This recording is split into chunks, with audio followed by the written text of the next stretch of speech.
Today, I have the great pleasure of speaking with Professor Andrew Keane. And Andrew is Director of the Energy Institute at University College Dublin. And we will chat about maintaining energy security, an added imperative for accelerated decarbonisation. Hi, Andrew. How are you today? Hi, Patricia. Good, thanks. All good. Great, and great to have you with us. So first question for you today, Andrew, is where are you located and what's been keeping you going over the last few months? I'm in Kilmacud at home today, usually in Belfield campus in my office there in the Energy Institute. I'm doing a lot of running these days. I'm training for a half marathon in Edinburgh at the end of May, so trying to put together a bit of block of training to improve my fitness. Well, that's fantastic and a very noble pursuit. Well done, Andrew, on that one. But Andrew, you are Director of the Energy Institute at UCD. Maybe you can tell our audience about this role and what makes you so passionate about what you do. Sure, thanks, Patricia. Yeah, the Energy Institute in UCD, it's really bringing together, I guess, a diverse range of academics, researchers and students from across the campus. All around, I guess, energy research, energy systems research, in particular, maybe unsurprisingly, around how are we going to track towards a net zero carbon energy system, hopefully by 2050 at the latest. And it's passionate maybe because of that broad challenge that we're all working towards. It provides a really rich set of research questions from a range of disciplines. So that's really what gets me interested and out of bed in the morning, is tackling some hard problems through a variety of means. And then, of course, it gives me the opportunity, as I said, to kind of bring together a broad coalition of academics and researchers to work together on really interesting research, but also research that I think has the potential and does make a significant contribution to society, to the economy, in tackling what will be one of the enduring challenges for decades to come in terms of the energy transition that's at hand. And obviously we'll talk in a few moments, no doubt, about maybe some of the current context to that. But it's fairly compelling stuff, at least I find it so. Absolutely, Andrew. And maybe we can move on to your title then, Maintaining Energy Security, an Added Imperative for Accelerated Decarbonisation. Maybe you can tell our audience more about this, because I'm sure they'll have lots of questions. Yeah, so like it's a very difficult time at the moment, and we've seen the disturbing invasion of Ukraine, and obviously the consequences of that are being felt by the Ukrainian people. But there are knock-on effects in terms of the changed world that we now live in. Most currently in Ireland, let's say, in terms of energy bills, the price of gas, and then as a consequence, the price of electricity has gone up. So there's a cost of living crisis maybe emerging here. And at the same time, I guess the climate crisis and the need to decarbonize our energy supply hasn't gone away. And as the title suggests, I think really one of the factors that's protecting us even a little, although people mightn't feel much protection at the moment, is the fact that we have decarbonized our electricity to a certain extent. So we hit 40% of renewable electricity in 2020. Without that renewable energy, we'd be way more exposed to the volatility in the gas price. So while electricity prices are going up, it is in fact renewables that are providing us some diversification and some degree of protection from the rise in gas prices. And within that, of course, lies the seed and perhaps the obvious solution to specify, which is, well, move away from fossil fuel, and obviously gas being the one of particular focus at the moment, and increase renewables. That was the plan last year and the plan the year before that, when we need to really accelerate that.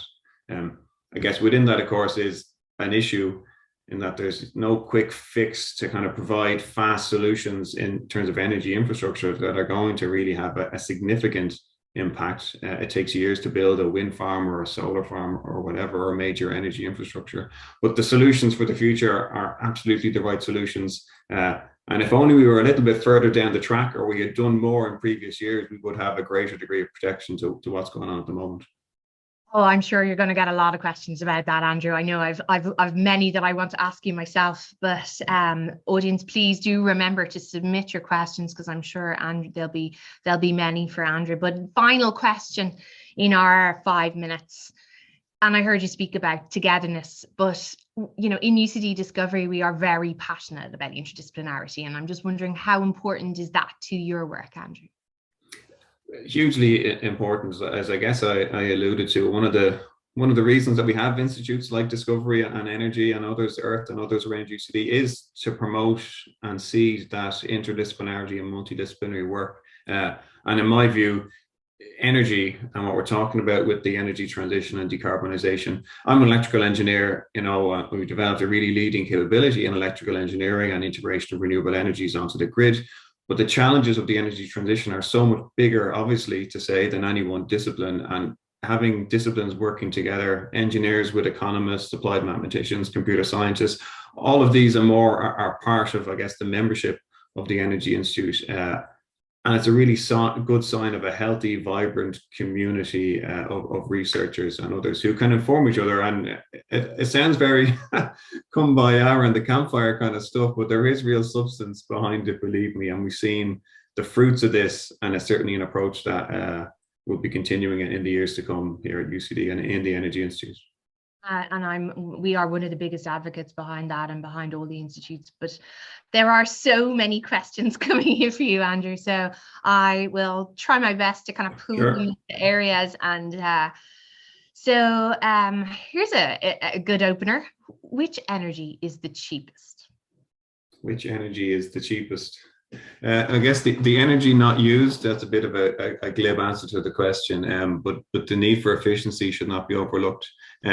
If you look at, that's a tough question to answer. If you look at the marginal cost, so once you've installed your wind farm or your solar, there's no fuel cost associated with it. So in real time, it's the cheapest. But of course, there are significant capital costs at times to put them in place. Equally, you could look at nuclear and say, look at the cost of electricity in Britain and how nuclear can keep that cost lower, because again, once the nuclear plant is installed, the marginal cost of electricity is relatively low. But do those costs reflect the full cost of managing the waste and disposing of the waste in years to come? So increasingly renewable energy, I would say, is the cheapest. And if you look at the cost trends over the past several years of solar, PV and wind, it's only going in one direction, and that direction is downwards, I would say. So in terms of the future trends, you'll see the cost of renewables decreasing. I suppose there's a couple of questions around that. It's in terms of cost of renewables decreasing, but yet we're seeing our costs of electricity going up. And then, there's also questions around how is renewable energy stored. So I think they're interlinked, but maybe you can clarify that for the audience. So what, sorry, Patricia, the question is around... Apologies, there's a couple of questions in there, apologies. So in terms of, I suppose, let's start with how is this renewable energy stored? Okay, sorry, yeah. So the storage question is really important, and it will be increasingly important as we push the levels of variable renewables, in Ireland's case, mainly wind, let's say, onto the grid. So how the system works at the moment is the wind blows, and then when there's not enough wind or there's too much wind for the system to be maintained stability, we have other plants, coal, a lot of gas, right? So and also connections into the other systems. It's possible to store electricity in batteries, and large lithium-ion batteries are part of the solution, but they are not really the solution that we need, because when we get to a kind of almost a fully renewable electricity system, we're going to need enough storage that can run the system maybe for a day or a couple of days. We all know the weather can at times in Ireland be pretty much zero wind across the island. It's not that frequent, but when it does happen, it happens and it needs to be accounted for. So we need new forms of what we're calling long duration energy storage, which lithium-ion batteries won't be the solution for, I don't believe, at least. A lot of people are talking about hydrogen, green hydrogen, and there's a lot of interesting new battery technologies. Iron oxide batteries is another emerging one, which we seem to have a lot going for it. So this is one of the research questions that we're looking at actually at the moment. So I don't have an answer to it, but the storage question is central to kind of getting to that zero carbon grid.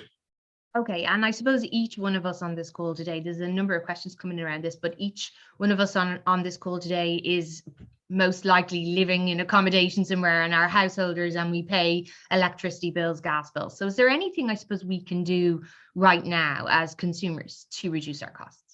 Yeah, absolutely. And again, there's been a lot of coverage in the media, and sometimes I think people are almost laughing about this, reduce your speed on the motorway and turn down the thermostat. But, you know, the reality is it's real and it's true. So if you do turn down the thermostat, it will, of course, reduce your heating bill. Driving a little bit slower does help reduce your fuel costs. So these are two good practical ways of reducing people's energy bills. I always caution this, though, without it being that the conversation been solely focused on the consumer, and the public need to change how they're behaving, and what they're doing is bad, because, you know, we've large industry, we've data centers, we have a lot of big industry, and they also need to play their part, and they can actually, let's say, turn the dial. So we as the public can certainly, on a cumulative basis, do more, and it's good that people want to do more to reduce their bills and make a contribution. But we need to maintain a couple of tracks, one on the industrial users, and of course for government to bring in the kind of policy changes that we need to drive the right behaviour. And look, we've seen some of that reduction in public transport fares, the large retrofit programme that was announced there a few months ago. Yeah, and actually you've mentioned data centres, and there's a couple of questions around that. One here, how problematic are large energy users such as data centres? And another one, how about crypto mining? Crypto mining, well, yeah, that's very energy intensive. I'm no expert in it, let's say, but from what I understand, it is very energy intensive.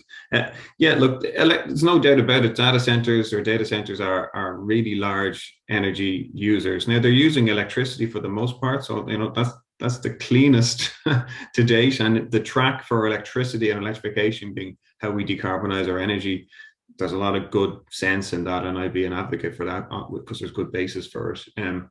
But yeah, there is a good amount of energy demand within that. So I caution against calling it problematic, because I think they can also be part of the solution. I think they can probably provide some system balancing services. I think maybe they can do more to provide flexibility to the system, so to be a responsive demand component.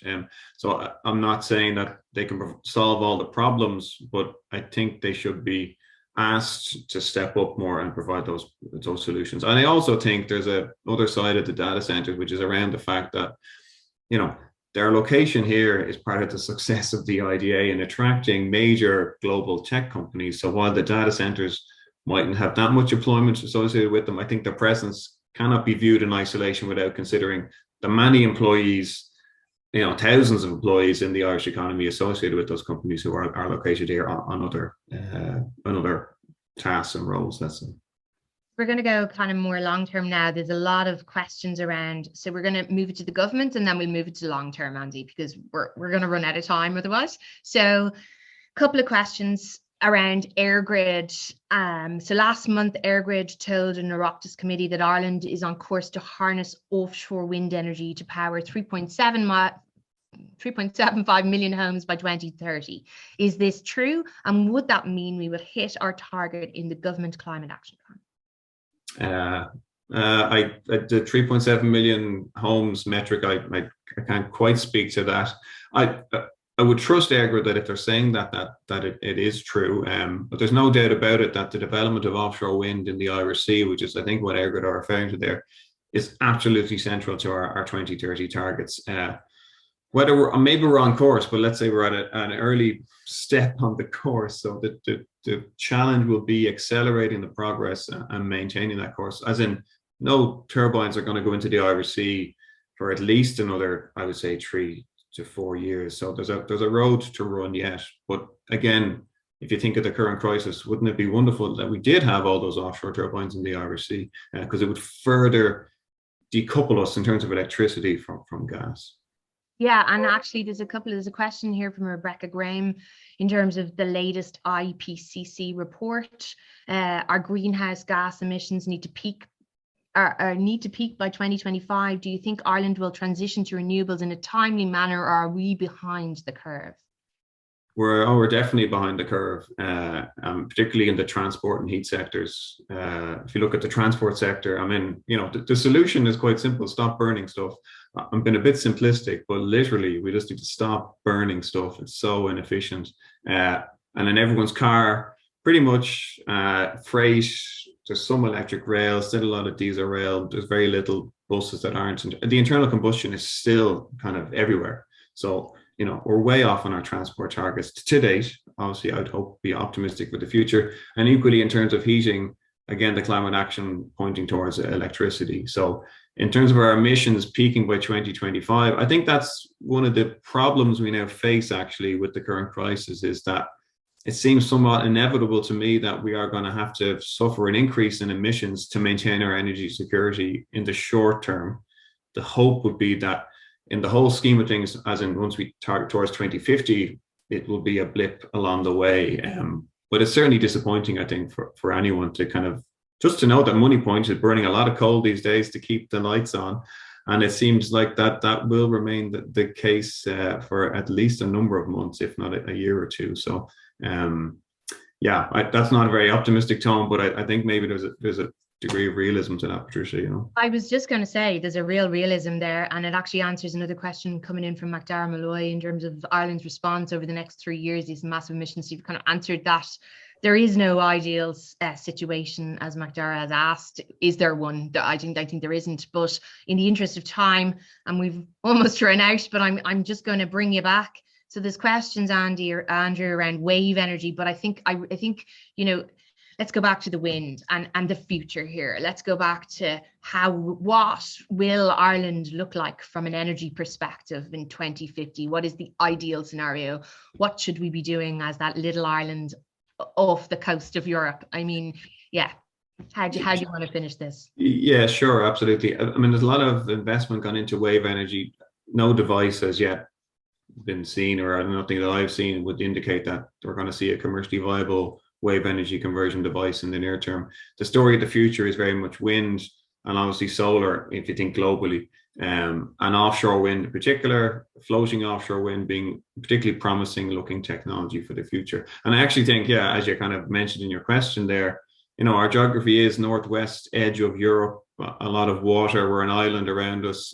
So within that, there's a lot of energy resources and there's an opportunity, but we really need to interconnect ourselves more fully into the European energy system via interconnection, via whatever energy transmission technologies we can develop in the coming years. And the scale of renewable energy in our waters is far in excess of anything that we would need, even with a lot of data centers, let's say. And there kind of is where the potential part of the solution lies, is that greater interconnection. And that's a kind of a vision for the future. It's one that is largely electric. Hydrogen will be needed, green hydrogen, I should say. Not everything can be electrified. There are some sectors, heavy industry, aviation remains, you know, there's no particular solution as yet. That's going to be a long time coming. So I just added in to make sure I'm clear that I'm not saying everything will be electric, but in terms of the future vision for Ireland, it's highly, highly interconnected as much as we can into Britain and the rest of Europe. And I think the Energy Institute and you, Andrew, are going to be at the forefront of that transformation. So we really wish you the best for that as both consumers and citizens in Ireland. So thank you so much. We've completely run out of time. And unfortunately, I am sincere apologies to those of you whose questions I did not get to, but I wanted to take this opportunity, Andrew, to say a huge thanks to you for your time today. Thank you so much for a very inspiring conversation. Thanks, Patricia. Thanks, everyone. Fascinating discussion, and thank you so much to everyone for joining in, and we'll see you all very soon on Zoom for Thought. Thank you so much.